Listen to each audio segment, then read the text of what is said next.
ಆದ್ದರಿಂದ ಇದನ್ನು ಸಹ ಅವರು ದೂರು ಪ್ರಾಧಿಕಾರಕ್ಕೆ ದೂರು ಕೊಟ್ಟಿದ್ರು. ಇದರ ಬಗ್ಗೆ ನಾವು ಹೆಚ್ಚಿನ ಮಾಹಿತಿಯನ್ನ ಶಾಸಕರಾದಂತಹ ಡಾಕ್ಟರ್ ವೈ ಭರತ್ ಶೆಟ್ಟಿ ಅವರ ಹತ್ರ ಕೇಳೋಣ. ನಮಸ್ತೆ ಸರ್. ನಮಸ್ತೆ ಸರ್, ಈಗಾಗಲೇ ನಿಮ್ಮ ಮನೆಗೆ ಮಾನವ ಹಕ್ಕು ಆಯೋಗದ ತಂಡವು ಭೇಟಿ ಮಾಡಿರೋದು, ಮತ್ತೆ ಅವರು ಯಾವ ಉದ್ದೇಶಕ್ಕಾಗಿ ಬಂದಿದ್ರು, ಏನೆಲ್ಲ ಮಾತುಕತೆ ಆಯ್ತು ಅನ್ನೋದನ್ನ ನೀವೀಗ ನಮಗೆ ಒಂದು ಸ್ವಲ್ಪ ಮಾಹಿತಿ ನೀಡಬೇಕು. ಈಗ ನ್ಯಾಷನಲ್ ಹ್ಯೂಮನ್ ರೈಟ್ಸ್ ಕಮಿಷನ್ ಏನಿದೆ, ಮಾನವ ಹಕ್ಕು ಆಯೋಗ, ಅದಕ್ಕೆ ನಮ್ಮಿಂದ ಕಂಪ್ಲೇಂಟ್ ಲಾಂಚ್ ಮಾಡಿದ್ದೇನೆ. ಇಲ್ಲಿಂದ ನಾನು ಒಂದು ಲಾಂಚ್ ಮಾಡಿದ್ದೆ, ಮತ್ತು ನಮ್ಮ ಜಿಲ್ಲೆಯ ಎಲ್ಲ ಶಾಸಕರು ಮತ್ತು MP ಅವರು MLC ಗಳು ಎಲ್ಲರೂ ಸೇರಿ ಒಂದು ಲಾಂಚ್ ಅನ್ನ ಮಾಡಿದ್ದೇವೆ. ಈಗ ಮೊದಲ ದಿನ ನಾನು ಮಾಡಿದ ಕಾರಣಕ್ಕಾಗಿ ಫಸ್ಟ್ ರಿಜಿಸ್ಟ್ರೇಷನ್ ಆದ ಕಾರಣ, ಕಂಪ್ಲೇಂಟ್ ರಿಜಿಸ್ಟರ್ ಆದ ಕಾರಣ ಅವ್ರು ಬಂದು ಕಂಪ್ಲೇಂಟ್ ಏನಂತ ಕೇಳಿದ್ರು. ಕಂಪ್ಲೇಂಟ್ ಅಂತ ನಾವು ಬರೆದು ಕೊಟ್ಟಿದ್ದೇವೆ, ಏನು ವಿಷಯ ಅಂತ.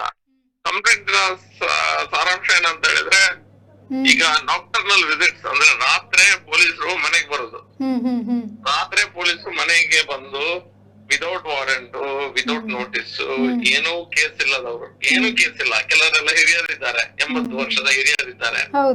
ಖಾಲಿ ಅವರು ಯಾವ್ದೋ ಒಂದು ಸಂಘಟನೆ ಒಟ್ಟಿಗೆ ಗುರುತಿಸಿಕೊಂಡಿದ್ದಾರೆ. ಕೆಲವರು ರಾಷ್ಟ್ರೀಯ ಸ್ವಯಂ ಸಂಘದ ಕಾರ್ಯಕರ್ತರಿರ್ತಾರೆ, ಕೆಲವರು ಯಾವ್ದೋ ಒಂದು ಸಮಾಜ ಸೇವಿಕಾ ಸಂಘದಲ್ಲಿ, ರಾಷ್ಟ್ರೀಯ ಸೇವಿಕಾ ಸಂಘದಲ್ಲಿ ಗುರುತಿಸಿಕೊಂಡಂತ ಮಹಿಳೆಯರು ಇದ್ದಾರೆ, ಹಿರಿಯ ಮಹಿಳೆಯರು ಇದ್ದಾರೆ. ಅವ್ರ ಮನೆಗೆ ಹೋಗಿ ರಾತ್ರಿ ಹೋಗಿ ನಮ್ಗೆ ಅಧಿಕಾರಿಗಳು ಹೇಳಿದ್ದಾರೆ, GPS ಫೋಟೋ ತೆಗಿಬೇಕೆಂದು ಅಂತ ಹೇಳುದು, ಇದೆಲ್ಲ ಆಗಿದೆ.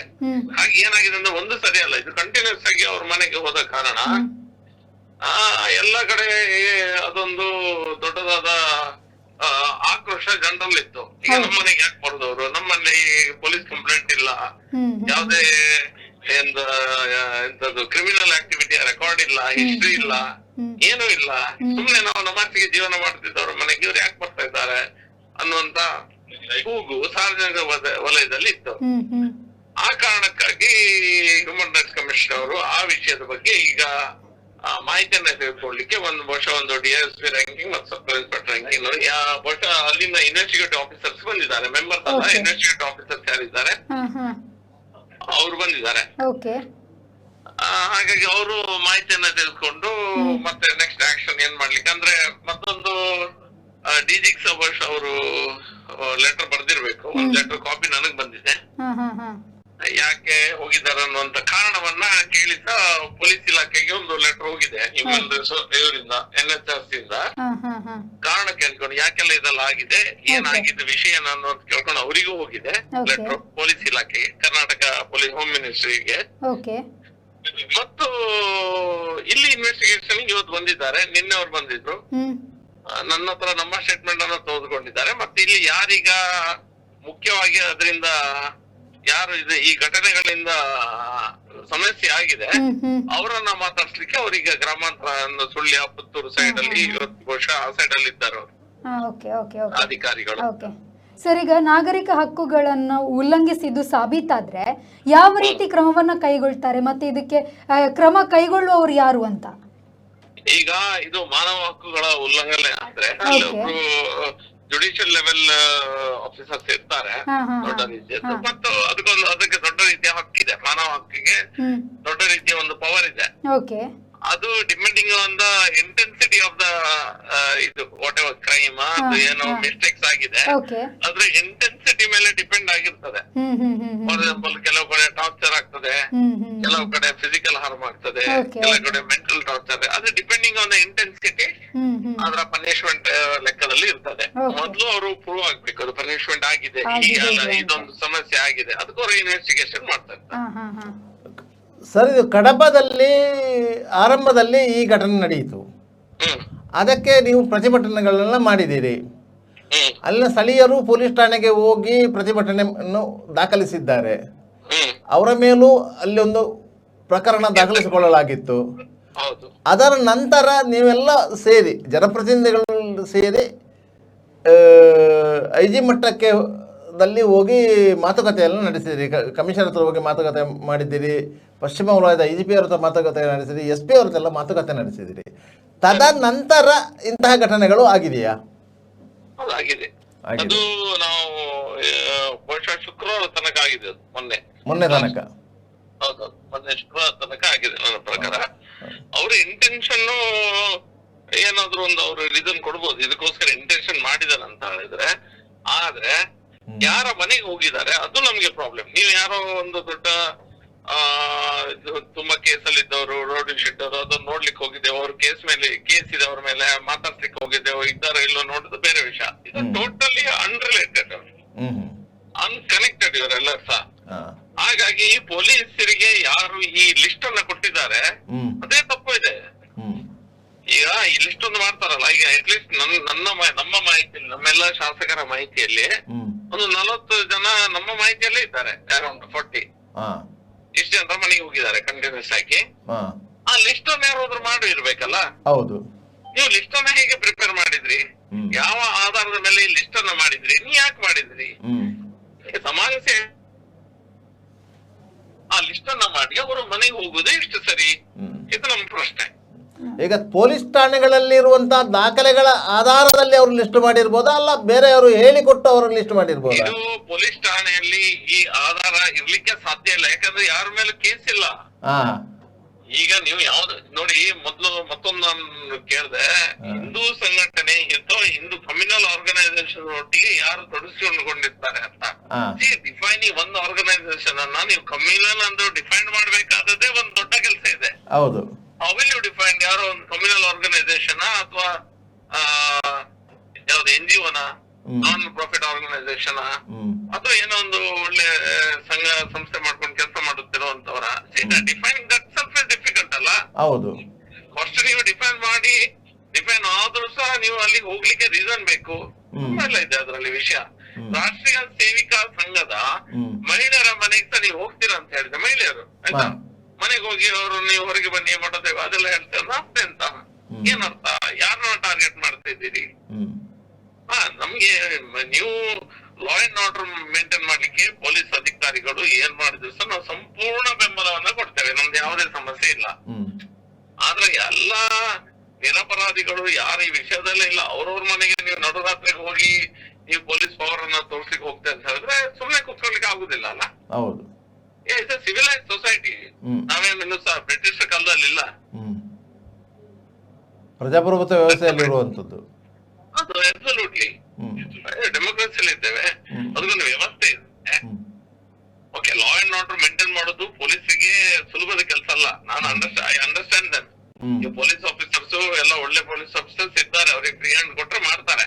ಆದ್ರೆ ಅದಕ್ಕೂ ಸಹ ಒಂದು ಲಿಮಿಟ್ ಇರ್ತದೆ ಡೆಮೋಕ್ರಸಿಯಲ್ಲಿ. ಎಲ್ಲದಕ್ಕೂ ಯಾವ್ದು ಎಷ್ಟು ತನಕ ನೀವು ಪೊಲೀಸ್ ಫೋರ್ಸ್ ಅನ್ನ ಅಥವಾ ಫಿಸಿಕಲ್ ಫೋರ್ಸ್ ಅನ್ನ ಯೂಸ್ ಮಾಡಬಹುದು ಅನ್ನೋದು ಸಹ ಲಿಮಿಟ್ ಇದೆ. ಪವರ್ ಇದೆ ಅಂತ ಅದನ್ನ ಮಿಸ್ಯೂಸ್ ಮಾಡಿದ್ರೆ ಆಗ್ತದಾ ಕೂತ್ಕೊಂಡು ಕೇಳಲಿಕ್ಕೆ? That is the only point. ಈಗ ಇದು ರಾತ್ರಿ ಹೋಗುವುದನ್ನು ಹೊರತುಪಡಿಸಿ ಹಗಲು ಹೊತ್ತಲ್ಲಿ ಹೋಗಿ ವಿಚಾರಣೆ ಮಾಡಿದ್ರೆ ಏನಾದ್ರು ಸಮಸ್ಯೆ ಇತ್ತಾ? ನೋಡಿ, ನೀವು ಯಾರ ಮನೆಗೆ ಹೋಗುದಾದ್ರು ಸಹ ರೀಸನ್ ಬೇಕಲ್ಲ? ಹೌದು, ನೀವು ರೀಸನ್ ಹೇಳಿ ಹೋಗಿ. ಹೋಗ್ಬಾರ್ದಂತ ಹೇಳಲ್ಲ, ನೀವು ರೀಸನ್ ಕೊಡುದಿಲ್ಲಲ್ಲ. ಹೋಗ್ಬೇಕಾದ್ರೆ ನೋಟಿಸ್ ಕೊಡ್ಬೇಕು ನೀವು, ಕರೆಕ್ಟಾ? ಏನಾದ್ರು ಕೊಡ್ಬೇಕಲ್ಲ. ನೀವ್ ಸುಮ್ಮನೆ ಮನೆಗೆ ಹೋಗಿ, ಒಬ್ಬನ ಮನೆಗೆ ಹೋಗಿ ಅವನು ಕೆಲಸ ಮಾಡ್ತಾ ಇರ್ತಾನೆ, ಎಲ್ಲೋ ಒಂದ್ ಕಡೆ ಕಂಪನಿಯಲ್ಲಿ ಕೆಲಸ ಮಾಡ್ತಾರೆ, ನೀವು ಕಂಪನಿಗೆ ಹೋಗಿ ನೀವು ಅವನು ಅದು ಮಾಡಿದ್ದಾರೆ, ಮಧ್ಯಾಹ್ನದ ಹೋಗಿದ್ದಾರೆ, ಅವ್ನು ಅವ್ರಿಗೆ ಕರೆದು ನೀವು ನಿಮ್ದು ಫೋಟೋ ತೆಗಿಬೇಕು ಅಂತ ಹೇಳಿದ್ರೆ ಯಾವುದೇ ಕ್ರಿಮಿನಲ್ ಆಕ್ಟಿವಿಟಿಯಲ್ಲಿ ತೊಡಸ್ಕೊಂಡಿಲ್ಲ. ಆಗ ಅವನ ಕಂಪನಿಯವರು, ಅವನ ಸಹೋದ್ಯೋಗಿಗಳು, ನೇಬರ್ಸ್ ಏನ್ ಯೋಚನೆ ಮಾಡ್ತಾರೆ? ಯಾಕೆ ಇವರು ಫೋಟೋ ತೆಗಿತಿದ್ದಾರೆ ಅನ್ನೋದು ಬರುದಿಲ್ವಾ? ಹೌದು, ಮೆಂಟಲ್ ಟಾರ್ಚರ್ ಅಲ್ವಾ? ಆಗ ಅವನು ಏನಾದ್ರು ತಪ್ಪು ಮಾಡಿದ್ರೆ ಅಥವಾ ಏನಾದ್ರು ಇತಿಹಾಸ ಇದ್ರೆ ಒಂದು ವಿಷಯ. ಏನು ಇಲ್ಲದವ್ರನ್ನ ನೀವು ಅವರು ಯಾವ್ದೋ ಹಿಂದೂ ಸಮಾಜ ಸೇವಾ ಸಂಸ್ಥೆಗಳೊಟ್ಟಿಗೆ ಇದ್ದಾರೆ, ಅದು RS ಕಾರ್ಯಕರ್ತರು ಅನ್ನೋಂತ ಕಾರಣಕ್ಕಾಗಿ ನೀವು ಹೋದ್ರೆ ಅಲ್ಲ. ಈ ಹಿಂದೆ ಕೆಲವರ ಮೇಲೆ ವಿವಿಧ ಕಾರಣಗಳಿಗಾಗಿ ಕೇಸು ದಾಖಲಾದಂತಹ ಘಟನೆಗಳು ಇದೆ. ಅಂತವರನ್ನು ಹೊರತುಪಡಿಸಿ ಇವರು ಕೆಲವರ ಮನೆಗಳಿಗೆ ಹೋಗಿದ್ದಾರೆ ಅಂತ ಹೇಳ್ತೀರಾ? ಅಬ್ಸಲ್ಯೂಟ್ಲಿ ಎಕ್ಸಾಕ್ಟ್ ಪಾಯಿಂಟ್ ಅದೇ. ಅಬ್ಸಲ್ಯೂಟ್ಲಿ ನಮ್ದು ಅದೇ ಪಾಯಿಂಟ್. ಸೊ ನಮ್ಗೆ ಲೀಗಲಿ ರಿಲೀಫ್ ನಮ್ಗೆ ಎಲ್ಲಿ ಸಿಗ್ತದೆ? ಡೆಮೋಕ್ರಸಿಯಲ್ಲಿ ನಮ್ಗೆ ಅವಕಾಶ ಇದೆ, ಎಲ್ಲೆಲ್ಲ ಹೋಗ್ಲಿಕ್ಕೆಲ್ಲ ಅವಕಾಶ ಇದೆ, ಅಲ್ಲಿ ಎಲ್ಲ ಹೋಗಿದ್ದಾರೆ. ಅಲ್ಲೊಬ್ರು ಯಾರೋ ನಮ್ಮ ಮಿನಿಸ್ಟರ್ ಶೋಭಾ ಕರಂದ್ಲಾಜೆ ಇರ್ಬೋದು, ಮತ್ತಿಬ್ರು ಲಾಯರ್ಸ್, ಕೆಲವರು ಪೊಲೀಸ್ ಕಮಿಷನ್ ಅಥಾರಿಟಿಗೆ ಹೋಗಿ ಕಂಪ್ಲೇಂಟ್ ಕೊಟ್ಟಿದ್ದಾರೆ, ಅಲ್ಲಿಂದ ಸಹ ನೋಟಿಸ್ ಬಂದಿದೆ. ಹ್ಯೂಮನ್ ರೈಟ್ಸ್ ಕಮಿಷನ್ ಗೆ ನಾನು ಮತ್ತು ಉಳಿದ ಶಾಸಕರು ಎಲ್ಲರೂ ಸಹ ಸೇರಿ ನಾವು ಎಲ್ಲರೂ, ನಾನು ಒಬ್ನೇ ಅಲ್ಲ, ಎಲ್ಲರೂ ಸೇರಿ ಕೊಟ್ಟಿದ್ದೇವೆ. ಅದು ಕೊಟ್ಟಿದ್ದೇವೆ, ಅದು ಸಹ ಅದು ಕೇಳ್ಕೊಂಡು ಬಂದಿದ್ದಾರೆ. ಇದೆಲ್ಲ ಬೇರೆ ಬೇರೆ ರೀತಿಯಿಂದ ಲೀಗಲ್ ರಿಲೀಫ್ ಅಲ್ಲ, ಎಲ್ಲಾದ್ರೂ ರಿಲೀಫ್ ಅನ್ನ ತಗೊಳ್ಬೇಕಲ್ಲ. ಹೌದು, ನಮ್ಗೆ ಅವಕಾಶ ಇದೆ ಇಲ್ಲ ಹೋಗ್ಲಿಕ್ಕೆ, ನಾವೆಲ್ಲ ಸಹ ಅದನ್ನ ಯೂಸ್ ಮಾಡ್ತಾ ಇದ್ದೇವೆ. ಹಾಗಾದ್ರೆ ನೀವುಗಳು ಈ ಬಗ್ಗೆ ನ್ಯಾಯಯುತವಾದಂತಹ ಒಂದು ಹೋರಾಟದಲ್ಲಿ ಸಕ್ರಿಯರಾಗಿದ್ದೀರಿ ಅಂತ ಹೇಳಿ. 100% ನ್ಯಾಯಯುತವಾಗಿ ಈ ಪ್ರಜಾಪ್ರಭುತ್ವದಲ್ಲಿ ನಮ್ಮ ಅವಕಾಶ, ನಮ್ಮ ರೈಟ್ಸ್ ಏನಿದೆ ಅದನ್ನ ಯೂಸ್ ಮಾಡಿ ನಾವು ಹೋರಾಟ ಮಾಡ್ತಾ ಇದ್ದೇವೆ.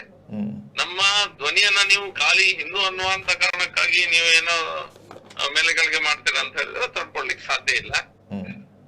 That is the basic point. ಸರ್ಕಾರದ ಇಂಟೆನ್ಷನ್ ಏನು, ಸರ್ಕಾರ ಯಾಕೆ ಈ ರೀತಿ ಮಾಡ್ತಾ ಇದೆ, ಪ್ರಶ್ನೆ ಬರ್ತದಲ್ಲ. ಕೆಲವು ದಿನಗಳ ಹಿಂದೆ ಒಂದು 36 ಮಂದಿಯನ್ನ ಗಡಿಪಾರು ಮಾಡ್ಲಿಕ್ಕೆ ಅಂತ ಹೇಳಿದ್ರೆ ನೋಟಿಸ್ ಕೊಟ್ರು. ಅದರಲ್ಲಿ 21 ಮಂದಿ ಹಿಂದೂ ಪರ ಸಂಘಟನೆಗಳಲ್ಲಿ ಗುರುತಿಸಿಕೊಂಡವರು ಇದ್ರು. ಅದರ ಕಾನೂನು ಪ್ರಕ್ರಿಯೆಗಳು ಎಲ್ಲಿವರೆಗೆ ಮುಟ್ಟಿದೆ? ಈಗ ಅದೇನಾಗಿದೆ ಅಂತ ಹೇಳಿದ್ರೆ, ಅದು ನಾವು SP ಅವ್ರ ಹತ್ರ ಮಾತಾಡಿದಾಗ ಅವ್ರಿಗೆ ನಮ್ಗೆ ಬಂದ ಮಾಹಿತಿ ಏನಂತ ಹೇಳಿದ್ರೆ, ಅದು ಈ ಲಿಸ್ಟ್ ಗಡಿಪಾರು ಮಾಡ್ಲಿಕ್ಕೆ ಒಂದು ಫೈಲ್ ಪ್ರಿಪೇರ್ ಮಾಡ್ಬೇಕಾಗ್ತದೆ. ಈ ಫೈಲ್ ಪ್ರಿಪರೇಷನ್ ಅವರು ಹೊಸದಾಗಿ ಬಂದ SP ಅವರು ಬರ್ಲಿಕ್ಕಿಂತ ಮುಂಚೆನೆ ಆ ಫೈಲ್ ಪ್ರಿಪರೇಷನ್ ಆಗಿದೆ. ಅದು ಅವ್ರು ಬಂದ SP ಅವರು ಬಂದಂತ ಟೈಮ್ ಅಲ್ಲೇ ಇದು ಹೊರಗೆ ಬಂದಿದೆ ಅಷ್ಟೇ. ಅಂದ್ರೆ ಅದು 2 months 3 months ಇಂದಾನೆ ಸರ್ಕಾರ ತಯಾರು ಮಾಡಿದೆ ಈ ಲಿಸ್ಟ್ ಅನ್ನ. ಆ ಲಿಸ್ಟ್ ಸಹ ತಲೆಬುಡ ಇಲ್ಲ ಆ ಲಿಸ್ಟ್ ಸಹ. ಅದು ಯಾರು ಆಕ್ಟಿವ್ ಆಗಿಲ್ಲ, ಅವ್ರದ್ದು ಹೆಸರಲ್ಲೇ ಇದೆ ಅದರಲ್ಲಿ. ಯಾರು ಹಿಂದೆಲ್ಲ ಕೇಸ್ ಇತ್ತು, ಯಾವುದೇ ಕೇಸ್ ಇಲ್ಲದೆ ಸಾರ್ವಜನಿಕ ವಲಯದಲ್ಲಿ ಜೀವನ ಮಾಡ್ತಾ ಇದ್ದಾರೆ, ಅವ್ರ ಹೆಸರು ಸಹ ಇತ್ತು ಅದರಲ್ಲಿ. ಅದರಲ್ಲಿ ಎರಡೂ ಸಮುದಾಯಗಳ ಜನರ ಹೆಸರುಗಳಿತ್ತು. ಇದೆ ಈಗ ಫಾರ್ ಎಕ್ಸಾಂಪಲ್ 2 ಮುಸ್ಲಿಮರ ಹೆಸರು ಇದೆ. ಅದ್ರಲ್ಲಿ ಯಾರಂತ ನಮ್ಗೆ, ಅವ್ರು ಯಾರಲ್ಲ ಅಂತ ನಮಗೆ ಗೊತ್ತಿದೆ. ಇಷ್ಟೊಳಗೆ ಕೇಳಿದ ಹೆಸರಲ್ಲ, ಇಷ್ಟೊಳಗೆ ಯಾವುದೇ ನಾವು ಕೇಳಿದ ಹೆಸರಲ್ಲ ಅದೆಲ್ಲ. ಹಾಗಾಗಿ ಹೊಸ SP ಅವರು ಬರ್ಲಿಕ್ಕಿಂತ ಮುಂಚೆನೆ ಈ ಲಿಸ್ಟ್ ಆಗಿತ್ತು. ಈ ತಡಿಪಾರು ಮಾಡಿದಂತ ಲಿಸ್ಟ್ ಏನಿದೆ, ಹೊಸ SP ಅವರು ಬರ್ಲಿಕ್ಕಿಂತ ಮುಂಚೆ ಆಗಿದ್ದು ಆದಂತ ಲಿಸ್ಟ್. ಬಹುಶಃ ನಮ್ಮ ಗುಮಾನಿ ಏನಂತೆ, ಸರ್ಕಾರ ಬೇಕಂತಲೇ ಈ ಕೆಲವರನ್ನ ತಡಿಪಾರು ಮಾಡಿದೆ ಅಂತ ತೋರಿಸಲಿಕ್ಕೆ ಆ ಲಿಸ್ಟ್ ಅನ್ನ ಮಾಡಿದ್ದಾರೆ. ಅಲ್ಲ, ಪೊಲೀಸರೇ ಕೆಲವರನ್ನ ಗುರಿ ಮಾಡಿಕೊಂಡು ಇಂಥ ಲಿಸ್ಟ್ ರೆಡಿ ಮಾಡಿರ್ಬೋದಾ? ಗುರಿ ಮಾಡಿರ್ಬೋದು, ಹಾಗೆ ಅಂತ ತೋರ್ತದೆ. ಯಾಕಂತಂದ್ರೆ ಸುಮ್ನೆ ಅದ್ರಲ್ಲಿ ತುಂಬಾ ಯಾವುದೇ ಕೇಸಲ್ಲಿ ಈಗ ಇಲ್ಲ ಅಂತ ಅವ್ರ ಹೆಸರಲ್ಲೇ ಇದೆ. ಹೊಸ SP ಅವ್ರ ಹತ್ರ ಕೇಳಿದಾಗ ಅವರಿಗೆ ಅದು ಮಾಹಿತಿ ಇರ್ಲಿಲ್ಲ. ಯಾಕಂತಂದ್ರೆ ಅವ್ರು ಬರ್ಲಿಕ್ಕಿಂತ ಮುಂಚೆನೆ ಈ ಲಿಸ್ಟ್ ಆಗಿದೆ ಅನ್ನುವಂತ ಮಾಹಿತಿಯನ್ನು ನಮ್ಗೆ ಕೊಟ್ಟಿದ್ರು. ಅಲ್ಲ, ಪೊಲೀಸ್ ಇಲಾಖೆ ಯಾವುದೇ ಒಂದು ಲಿಸ್ಟ್ ಮಾಡುವಾಗ ಅವರಲ್ಲಿರುವ ದಾಖಲೆಗಳನ್ನು ಪರಿಶೀಲನೆ ಮಾಡಿ ಲಿಸ್ಟ್ ಮಾಡುವುದಲ್ವಾ? ಅದೇ, ಅದು ಫೈಲ್ ಬಿಲ್ಡಪ್ ಮಾಡ್ಲಿಕ್ಕೆ 2 ತಿಂಗಳು ಬೇಕಾಗ್ತದೆ. ಬಿಲ್ಡಪ್ ಮಾಡುವಾಗ ಅವ್ರಿಗೆ ಕೆಲವದನ್ನ ಪ್ಲಸ್ ಕೆಲವೊಂದು ಮೈನಸ್ ಮಾಡಿದ್ದಾರೆ. ಈಗ ಅದಕ್ಕೆ ಬೇಕಾಗಲ್ಲ 107 110 ಎಲ್ಲ ಆಗ್ತಾ ಹೋಗುದು ಅವರು. ಆ ರೀತಿಯ ಫೈಲ್ ಬಿಲ್ಡಪ್ ಮಾಡುವ ಪ್ರಯತ್ನವೇ ಅದಲ್ಲವಾ? ಓಕೆ, ಧನ್ಯವಾದಗಳು ಸರ್, ನಮ್ಮ ಜೊತೆ ಮಾಹಿತಿ ಹಂಚಿಕೊಂಡಿದ್ದೀವಿ. Thank you.